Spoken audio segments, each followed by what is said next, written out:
نبی پاک صلی اللہ تعالی علیہ وسلم بھی اپنے صحابہ کی تربیت اسی لحاظ سے فرماتے تھے کہ شکوک و شبہات کی چیزوں سے وہ بچیں۔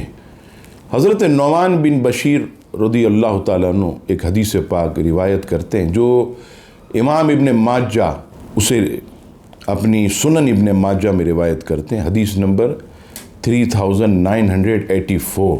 فرمایا کہ نبی پاک صلی اللہ تعالی علیہ وسلم نے اور فرمایا کہ حلال یہ واضح ہے اور حرام بھی۔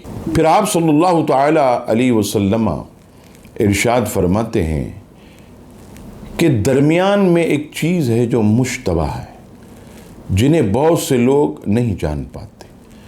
جو ان مشتبہ چیزوں سے بچے اس نے اپنے دین اور اپنی عزت و آبرو کو بچا لیا، اور جو شبہات میں پڑ گیا وہ ایک دن حرام میں بھی پڑ جائے گا۔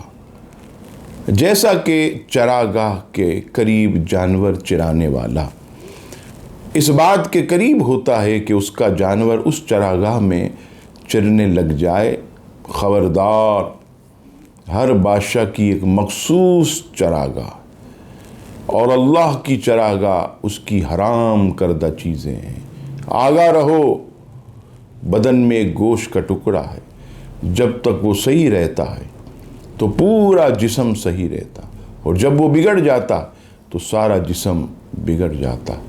آگاہ رہو، وہ دل ہے۔